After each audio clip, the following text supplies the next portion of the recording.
1.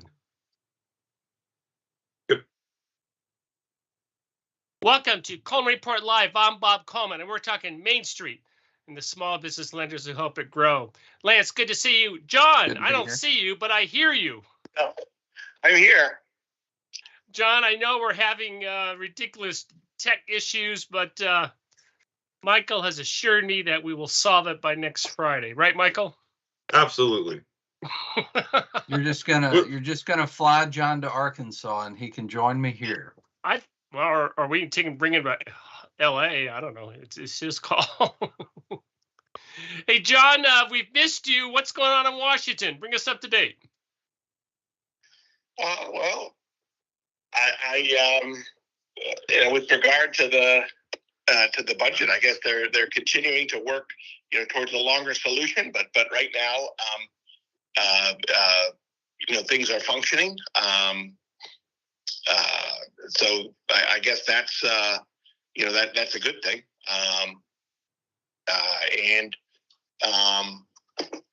Things are I think going very well, at the agency just by the numbers. And I know we've talked about this. I'm waiting for the news of the first loans from the new SBLCs. But aside from that, the numbers look very good, and I'm talking to some of the banks and some with fintech partners who work through the banks that are doing exceptionally well on small loans. So that's what I focus on very closely, Bob. And just the numbers look very, very good, and I presume we'll get much better once the new SBLCs come online, particularly Lending Circle. John, I want to talk about, I know that on the Senate side, I'm going to call it a stealth move, maybe, because I never picked it up. There was not much, there was no publicity on it. It didn't come through any of my news feeds, or whatever, but Ben Cardin, with the stripping of Menendez's chairs, Cardin went to Foreign Relations, and then Gene Sheehan from New Hampshire became the new chair. And I know that Cardin is retiring, so I know there were a number of things that he wanted to get done. So what's going on? Is she a placeholder? Anything significant going to happen? What are your thoughts about her becoming the new small business chair on the Senate side? Well, I guess what we'll have to see is what will happen to the bill that Senator Cardin and Senator Ernst introduced with regard to SBLC. And I'm sorry, John, you're off script, because that's my next question to you. Tell me about that bill. I'm really interested in that. Go ahead. This is turning into the John audio show. Go ahead. Tell us about the bill. Well, the bill would severely limit it. It wouldn't strip these 3 new SBLCs of their licenses, but it would severely limit their activities, severely limit their ability to function as preferred lenders, which is obviously what they want to do. I think it would. I believe it's 3 years. There would have to be like a 3-year period before they could get, that kind of status from SBA, and I guess it would reimpose the moratorium. Obviously, with 17 instead of 14, but it's. As is, typical of most bills, it's sort of a mystery of how these things, move and when they come to passage. It passed committee with flying colors when Senator Cardin was the chairman, and that doesn't surprise anybody. But it stopped. That's sort of the last action, and one presumes that at some point and maybe there's a final budget agreement, it will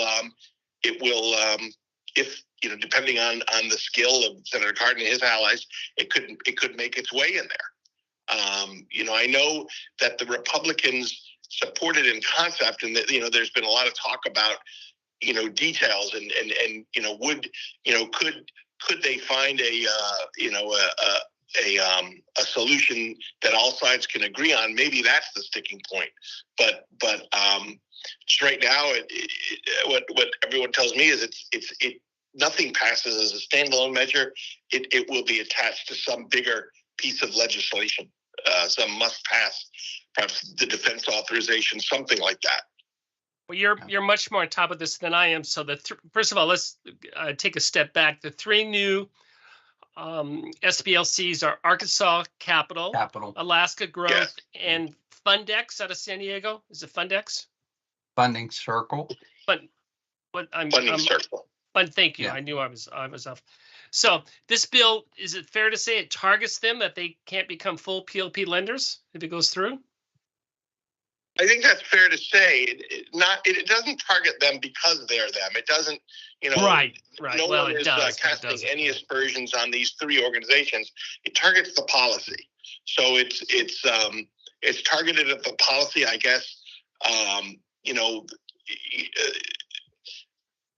For various reasons, the sides would like to see a reversion to the status quo, say at the beginning of the year or before August, when the new rule was finalized, when there were only 14 SBLCs. And as I say, it doesn't strip these three new SBLCs of their licenses, but it segregates them from the others and handicaps them in ways that the others aren't handicapped. So they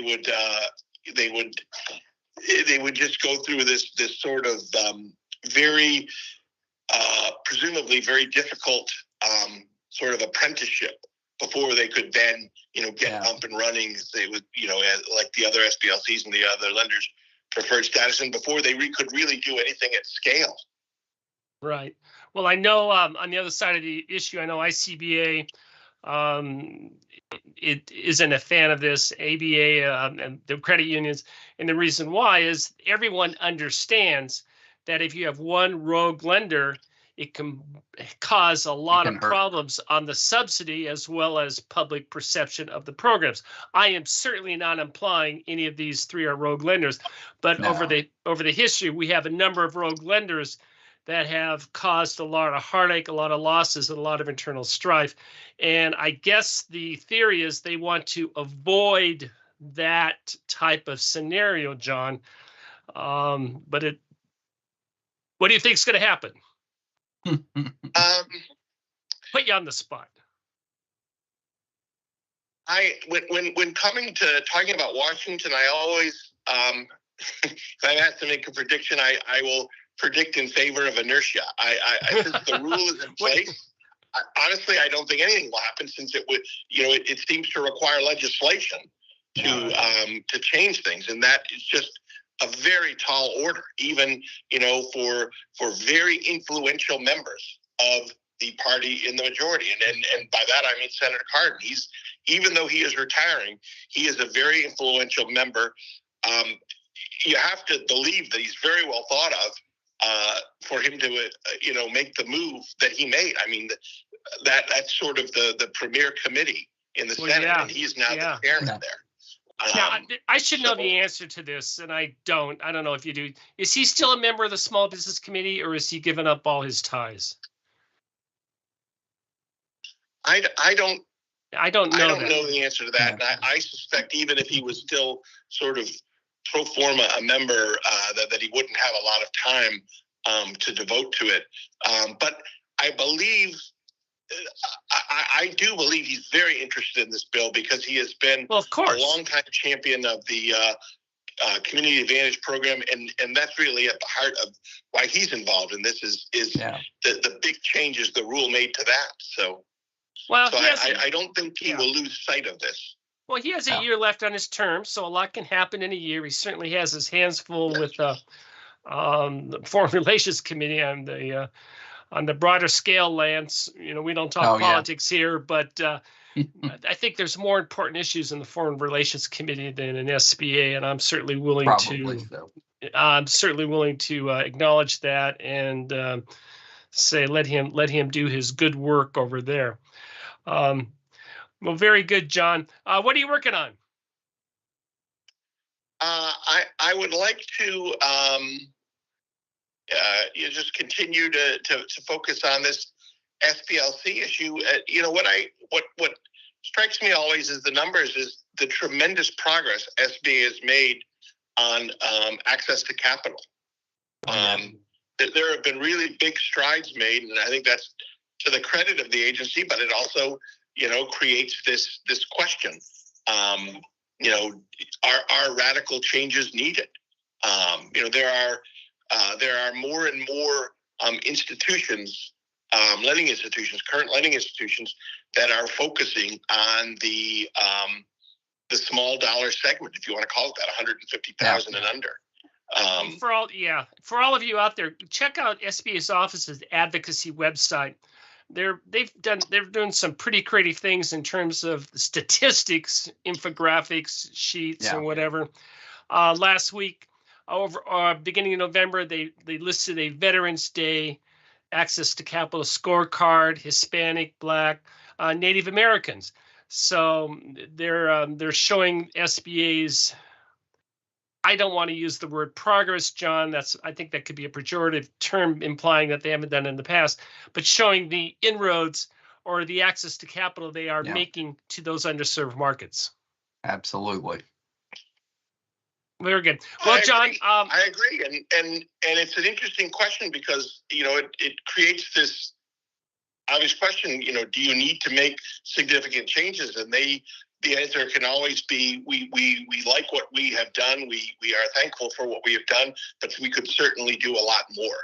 Well, according to the Senate Small Business Committee, we don't want change. We want we don't. That's what they're saying. I agree with you. You notice I did not answer that question. I threw it to you to let you squirm with the answer. But you're right. There's no way to know what's going to happen with that bill, especially with the change in the chair. Hey, by the way, I'm going to see you next Wednesday, December 7th in Washington, D.C. on the Secondary Market Summit, I hope. Yes. Great. We'll touch base there. Looking forward to that. Final question regarding Senator Sheehan. I hope I'm pronouncing her name right. Any particular thoughts about her and her agenda, or too early to tell? I think every member of that committee has probably an equally strong opinion about supporting small business. So I agree with you. I agree with you. Yes. Yeah. It is not I'm going to let Lance jump in here, because Lance, that is not a backwater committee. That is a committee, those senators, that they say, hey, this is important to me. I want to be on this committee. I want to make a difference. And absolutely. That's what, go ahead, Lance, I'll let you talk. Well, I just had and Bob, I think you were with me a couple years ago, had the opportunity to go actually meet with some of the people on the Senate Small Business Committee, and was very impressed at their dedication and desire to help entrepreneurs flourish. And it's very important to each and every one of them. Well, we certainly, and foreign relations is important. When you're talking SBA, what are you talking about? You're talking about job creation. You're talking about Main Street employment. Well, you're talking about economy. You're talking about bread and butter issues, and that is certainly critical to all of us.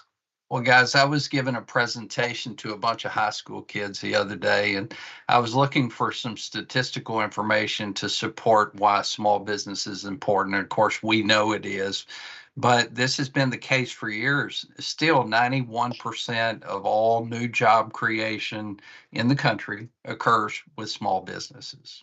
Oh, absolutely. And it's hey, John, I appreciate you hopping on, and I'm going to hold Michael's feet to the fire. Michael, we will see John live on Friday.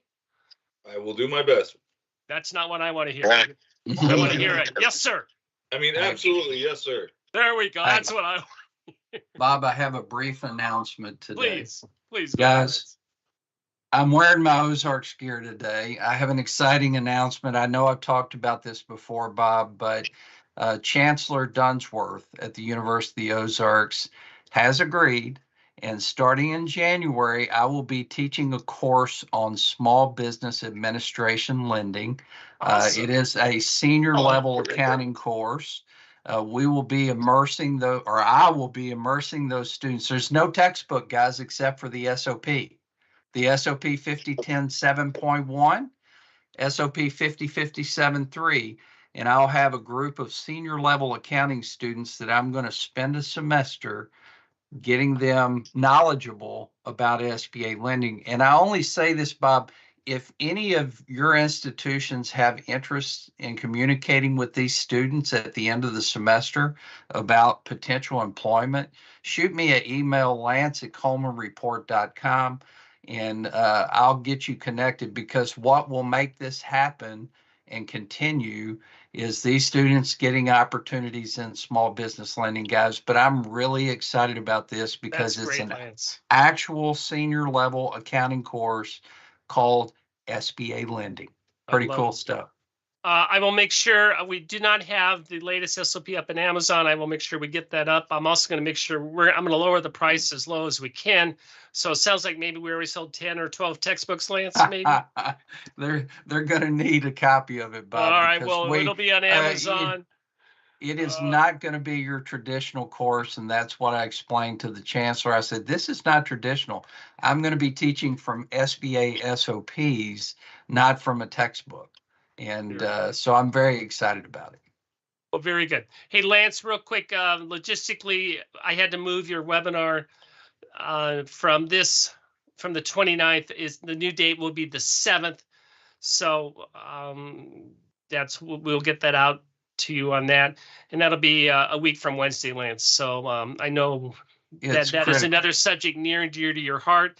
And real quick, Lance, I know one of the things you're going to talk about is how do you service loans when it's been sold to the secondary market? You want to do a repayment amortization. That's tough. Well, guys, so many small business lenders, as we all know, are struggling with the higher interest rates, the higher payment amounts. Their cash flow is, their cash flow didn't magically increase because interest rates increase and their payments increase.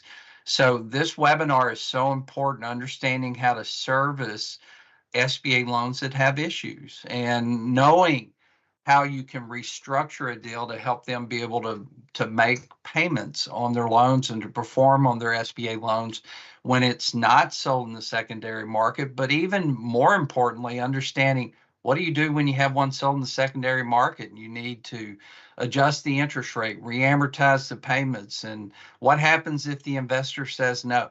What do you do?